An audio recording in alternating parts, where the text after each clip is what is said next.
Boa noite, Ponte! Eita, que coisa boa! A gente costuma ver esse auditório a cada domingo à tarde enchendo, ficando mais cheio. Isso é graça e misericórdia de Deus para conosco, né? Eu sou o Adriano e é inevitável a gente, enquanto comunidade, não assistir a tudo que a gente tem vivido nesse tempo de aniversário e não se emocionar. Eu cheguei na Ponte já no 7 de setembro. Sou talvez parte da segunda geração aqui da nossa comunidade. A gente, quando chegou eu e Renata visitando a igreja, e ao final daquele ano a gente já estava na turma de novos membros, e em seguida eu tive o prazer de partilhar a palavra, como hoje, substituindo o Johan, que está realizando um casamento, e que alegria poder estar com vocês, servindo essa comunidade em tanto amor. Vocês viram aí que o tema daquele ano, lá em 2021, era primavera, não era? Que interessante, eram as coisas bem bonitas, né? Porque os painéis, quando nós chegamos, tinham os slides com as flores, e era tudo muito gostoso de ver, e para mim, que tem impacto visual, ver aquele tema daquele ano, foi uma experiência muito legal. E hoje a palavra tem como tônica aquilo que a gente viveu como ponte naquele ano, em 2021. A gente veio de um contexto da primeira onda da pandemia, então o entendimento de como igreja, de que a gente ia viver esse tempo de primavera, era como pensar daquilo que a gente havia sofrido depois de um período frio, que era o tempo da pandemia, que eu não sei se vocês sabem, mas em países que são muito frios, há um índice muito alto de pessoas com características de depressão, ansiosas e tudo mais. Eu acho que é isso que desenvolve o conceito de que a primavera é aquele tempo em que a gente guarda, né, a roupa de frio, quem mora nos locais que tem muito frio, e aqui no Ceará a gente vive aquele pós-inverno, né, também.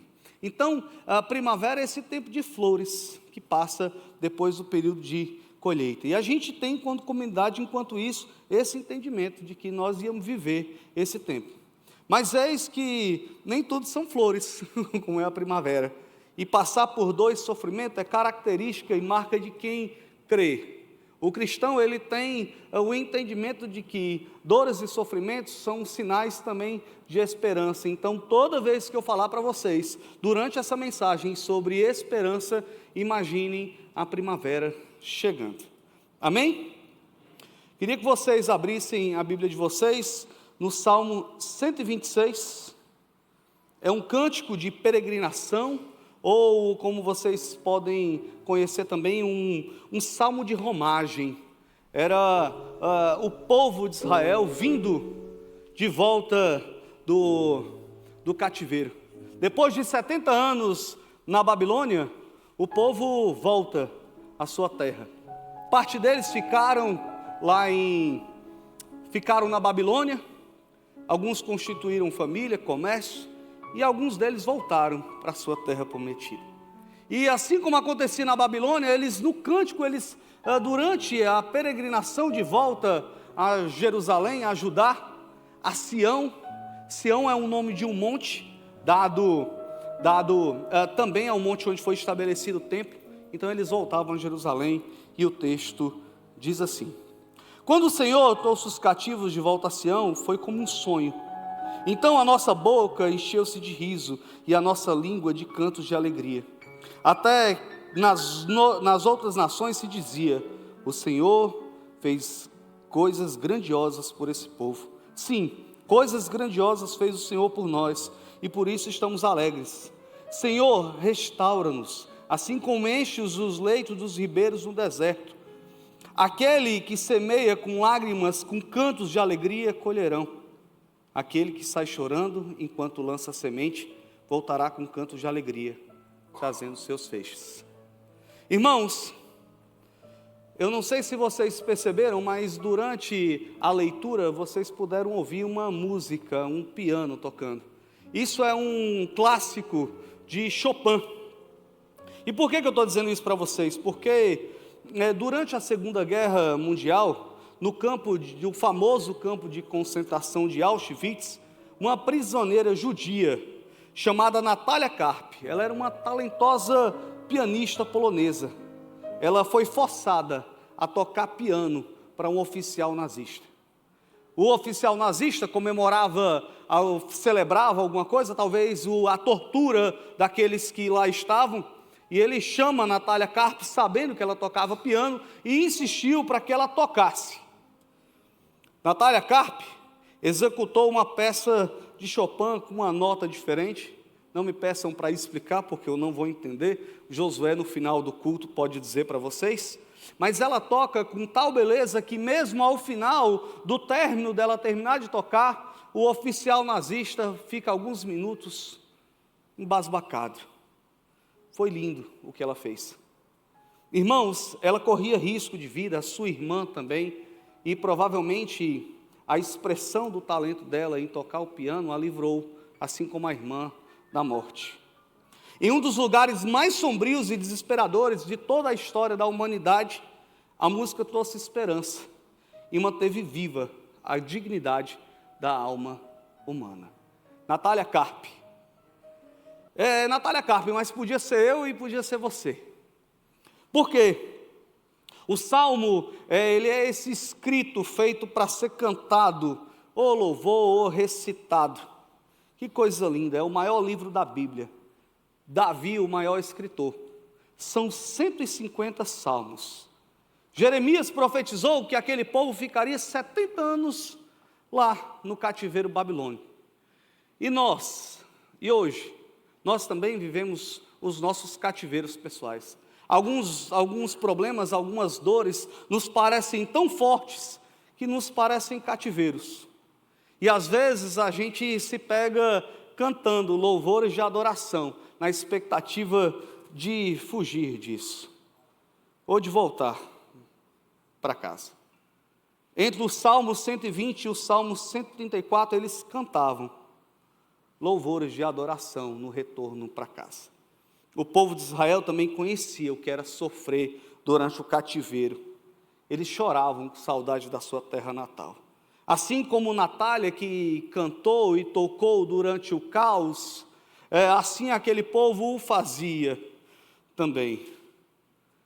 Nós somos esse povo da peregrinação, porque as lágrimas semeiam, com júbilo ceifarão. Amém? Fechem os seus olhos, curvam suas cabeças. Senhor Deus Pai amado, muito obrigado, Senhor, porque a sua palavra, ela é como um refrigério aos nossos corações. Seja conosco durante a partilha dessa reflexão. Fale aos nossos corações aquilo que por vezes nós não compreendemos. Nos dá esperança, Senhor. Nos dá reconhecer, Pai, que depois de um período de lágrimas, de muita dor, de inverno, num caminho, Pai, que por vezes é doloroso, nós possamos encontrar esperança nos tempos difíceis e reconhecer que as suas misericórdias estão conosco todos os dias. Assim nós te pedimos e te agradecemos no nome santo e poderoso de Jesus, e a ponte diz, amém. Amém, meus irmãos. Salmo 126. Eu queria dizer para vocês que a gente vai dividir o Salmo em 3 partes, bem simples. Eu queria que vocês olhassem a primeira parte na seguinte perspectiva: a gente vai lembrar da fidelidade de Deus. Então, a primeira parte, a gente vai olhar como se fosse para o passado. A gente vai ter a perspectiva de olhar para o passado. Então, do versículo 1 até o 3, a gente vai ter a perspectiva de passado.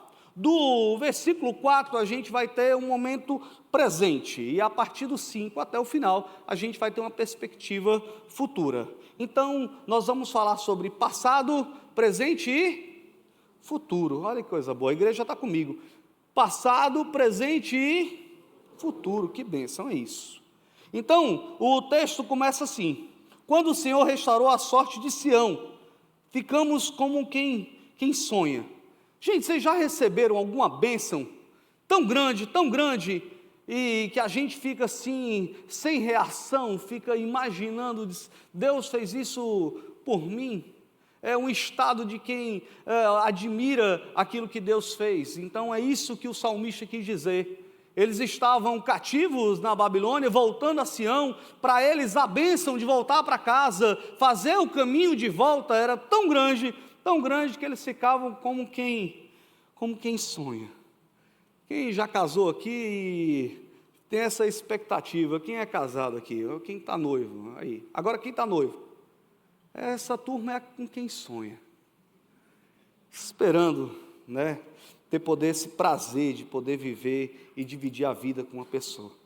E o texto diz que a nossa boca se encheu de riso e a nossa língua, o coração dele estava feliz, que de tal forma que até as outras nações diziam: grandes coisas tem feito o Senhor por eles. Ele reconhece a bênção, era tão grande, a alegria deles era tão grande, que as pessoas, as outras nações em volta, reconheciam que Deus estava fazendo por eles. Irmãos, quando a gente recebe uma bênção e a gente enche o nosso coração de felicidade, as outras pessoas que estão ao nosso redor olham para a gente e dizem: o Senhor fez alguma coisa por essa pessoa. Aconteceu algo, o sorriso, o olhar daquela pessoa está diferente. Irmãos, o nosso testemunho alcança a vida de outras pessoas. O Salmo, ele começa com esse tom de surpresa e de alegria, falando sobre a restauração de Sião. E aí, imagine só, um povo que havia ficado subjugado durante 70 anos, mas antes disso, passou os assírios e devastou lá o reino do norte. Os babilônios vieram e invadiram, acabaram com Jerusalém, atearam fogo sobre o templo, derrubaram os muros, queimaram os muros, destruíram, a Babilônia destruiu Jerusalém, e eles são levados cativos à Babilônia. Mas o sofrimento não acabou, porque depois de 70 anos, agora eles eram subjugados e humilhados pelos persas. Mas eis que o Senhor usa a vida de Ciro, o rei persa, para levar o povo de volta. Mas o povo não achava que era Ciro, o povo dizia que a mão de Ciro, mas quem usou Ciro foi o Senhor. Eles voltavam para casa. Mesmo depois do período de dor e sofrimento, Deus restaura o seu povo, a alegria deles contagiava. Eles voltavam para Jerusalém, mas o desafio não parava. Quando eles voltaram à terra, quando eles voltaram a Jerusalém, encontraram a Jerusalém sem templo, sem palácio, sem muro. Ei, irmãos, a luta não havia acabado. O Senhor restaurava, mas havia um processo. Haveriam de reconstruir a cidade santa. Eles haveriam de construir e se reconstruir, afinal de contas era um tempo de adaptação. Irmãos, lembrado que Deus já fez no passado, nos ajuda a dar esperança para o futuro. Assim como Israel olhou para a restauração e a fidelidade de Deus, a gente pode olhar, nós, para os momentos difíceis e ver que Ele ainda está agindo sobre as nossas vidas. E isso faz toda a diferença no tempo presente. Quem de nós aqui não passou por tempos difíceis e foi superado? Você olhou para trás e olhou como se olhasse por um sonho, admirando aquilo que Deus fez. A fidelidade de Deus nos dá esperança. Lembre-se, irmãos, que fatalmente aquele povo passou por tempos difíceis. A pianista Natália Carpe também passou por tempos difíceis no campo de concentração, mas eles lembravam. Babilônia, como eu disse, incendiou os muros, mas os muros, as pedras queimadas do muro, serviram como base para a reconstrução. Então, irmãos, eu não sei o que você passou na sua vida, eu não posso ter certeza que tipo de situação, de dor e sofrimento você teve, mas assim como as pedras dos muros de Jerusalém, as suas pedras queimadas vão lhe ajudar a reconstruir um presente e um futuro diferente. As nossas dores e sofrimento, elas servem como base para aquilo que a gente precisa reconstruir.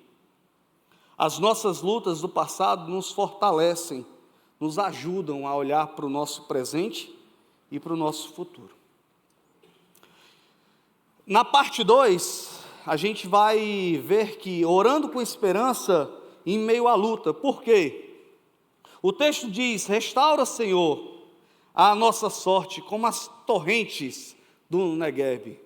E aí, irmãos, a gente tem que fazer um estudo geográfico para entender o que significa as torrentes no Negueb.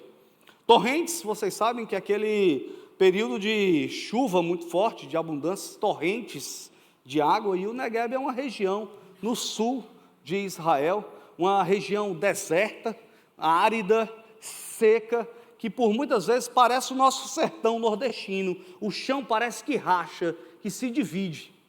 É muito comum a gente imaginar isso quando a gente vê aquelas cenas de períodos de tempo de seca muito forte. A gente imagina ali o chão rachado. E agora era o tempo daquele povo viver aquele instante. Eles desejavam estar em Sião, eles desejavam estar em casa, em Jerusalém, mas agora era pedir ao Senhor restauração. Haveria áreas da vida deles que eles precisavam de renovação. Era esse tempo que era necessário viver. Irmãos, a gente, assim como eles, nós também precisamos viver o nosso tempo presente.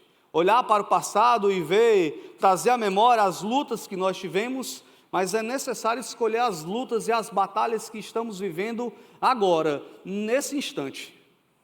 A gente precisa reconhecer a nossa vulnerabilidade, nós precisamos reconhecer a nossa condição de pecadores, aquilo que nós não temos feito, que não agrada a Deus, e a partir daí, a partir desse instante, a gente poder restaurar os nossos corações.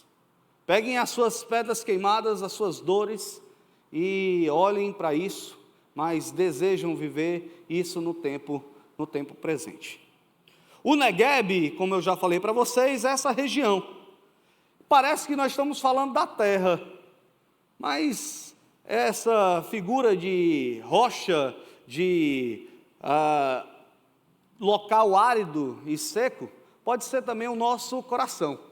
Por vezes a gente se entristece e vive situações tão difíceis que parece que o nosso coração cria uma capa, uma camada de terra seca, como se nada que nós plantássemos sairia.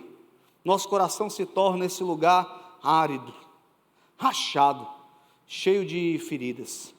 E apesar da secura, o Negueb ele tem vários canais de rios sazonais. O que parece tempo seco, morto durante o ano todo, de repente, nas chuvas repentinas do inverno, rapidamente se enchem de água e transformam a paisagem desolada num vale fértil e cheio de vegetação. Antes, o que era um solo árido se torna de forma repentina um local que floresce, chega a primavera. E o Senhor tem dessas nas nossas vidas.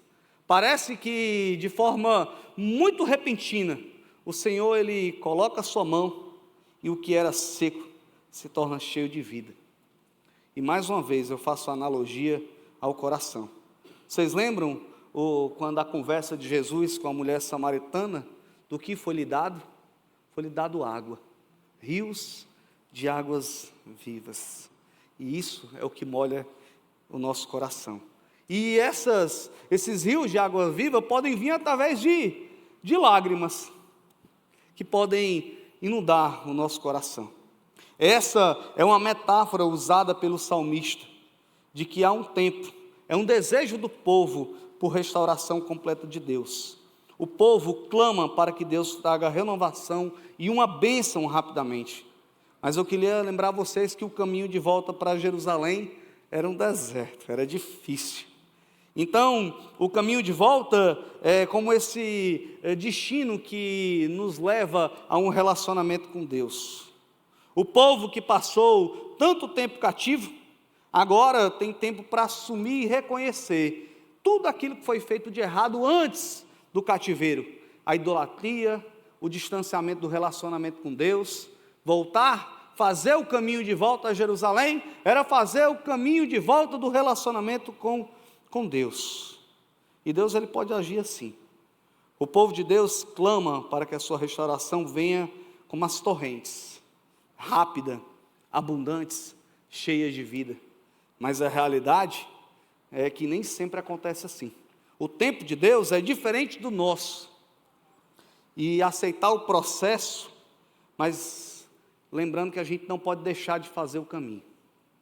Por mais que você, nesse instante, esteja passando por lutas e batalhas, eu queria lembrar de vocês que, assim como procurando Nemo, não pare de nadar, não pare de andar.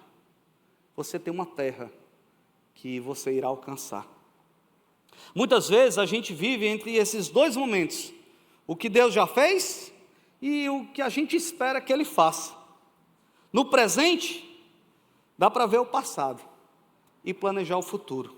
Por isso nós temos que fincar os nossos pés no tempo presente, sem ignorar o passado, mas criando expectativas vindas da parte de Deus para o futuro.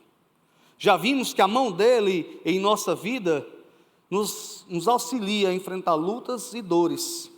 O Evangelho nos ensina que mesmo em meio ao sofrimento, podemos clamar com fé, porque sabemos que Deus tem plano de restauração para mim e para você. E você, tem vivido esse tempo de seca em alguma área da sua vida? Você acredita que Deus dará renovação, dará primavera e águas para o seu coração? Não perca a esperança na primavera. O povo cantava essa música vivendo o tempo presente, reconhecendo as dores e as lutas que passaram, que estavam enfrentando, mas sem perder a esperança, sem perder os olhos fitados em Jerusalém. Irmãos, os nossos olhos também têm que estar fitados, rentes, olhando para Jerusalém, a nova Jerusalém. A nossa esperança não é desse lugar, não é desse mundo, a nossa esperança é do céu. A última parte é o futuro, o sofrimento com propósito e a colheita de alegria. Dos 5 e os 6, a gente tem essa perspectiva de olhar para frente. As lágrimas que geraram fruto. O que as lágrimas semeiam com júbilo ceifarão. Quem sai andando e chorando enquanto semeia, não para de andar. Chora, mas continua firme, continua andando. Voltará com júbilo. Esse talvez seja um dos versos mais profundos das Escrituras. Ele fala da relação entre sofrimento e esperança. O semeador chora enquanto planta, porque o trabalho é duro, o solo é árido, e a gente não vê os frutos imediatamente.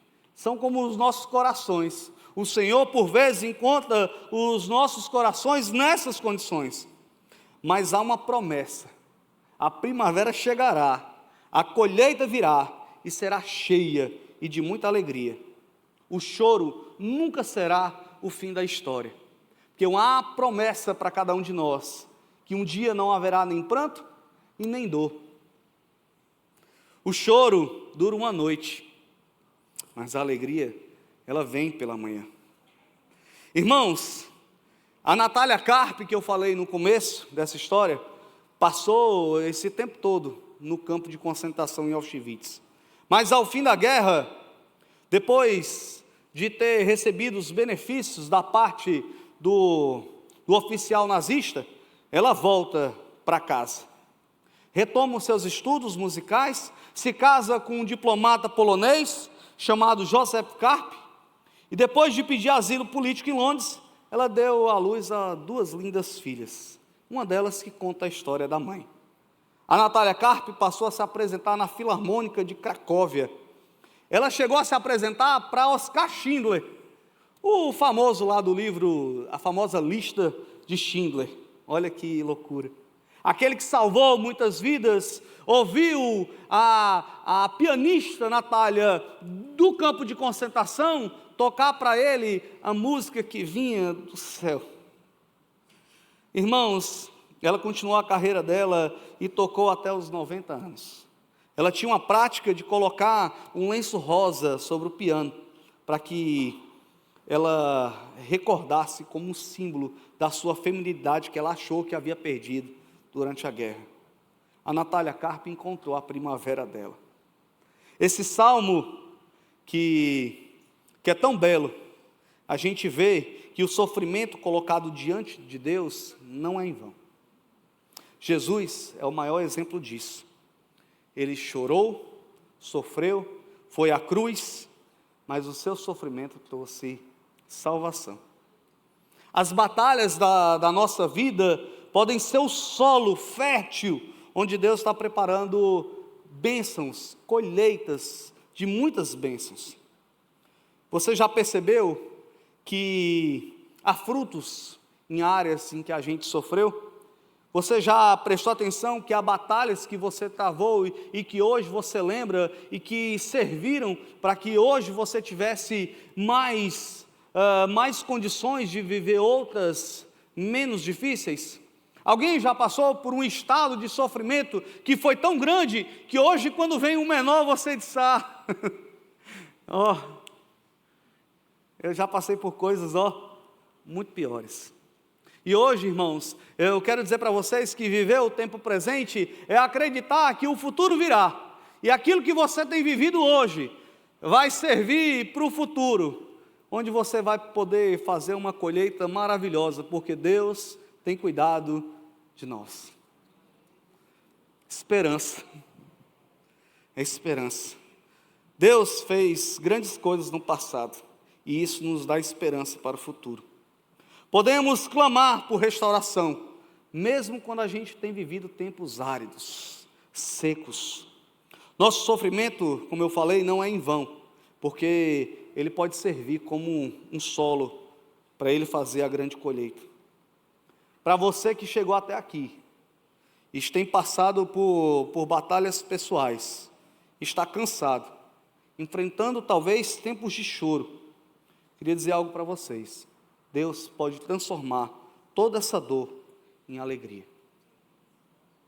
Para aqueles que já experimentaram a fidelidade de Deus no passado, que seja um tempo de renovar as esperanças. Faça o caminho de volta. Se você tem tomado um caminho diferente daquele que Deus tem oferecido a você, saiba que Ele faz um convite. Faça o caminho de volta. O Evangelho nos ensina que mesmo as batalhas, há esperança. Se semearmos em fé, colheremos com alegria. Eu não sei hoje qual a estação que você está vivendo. Eu não sei como cada um chegou até aqui, mas eu posso testemunhar a vocês que a alegria chegará. Se não nessas circunstâncias, há uma promessa de vida eterna para cada um de nós.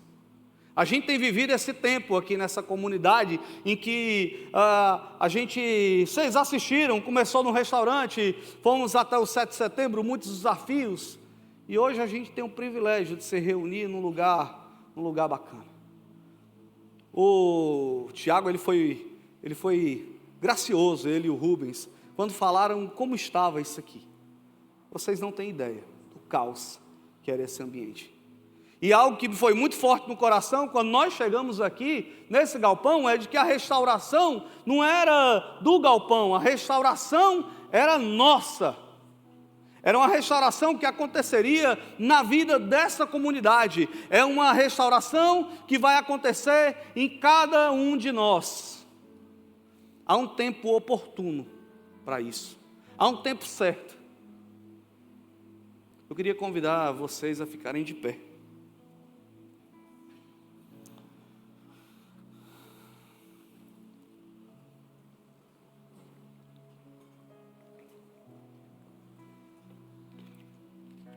Queria que os meninos do louvor já estão subindo. A gente vai ministrar uma canção agora. E eu queria que durante essa canção você permanecesse em oração. Se possível, fechasse os seus olhos, curvasse sua cabeça e deixasse que essa canção ministrasse ao seu coração. E essa noite nós vamos fazer algo diferente do que a gente costuma fazer. O convite que eu vou fazer a vocês é que Deus ministre ao coração de vocês. Deus vai falar com cada um de vocês a sua maneira.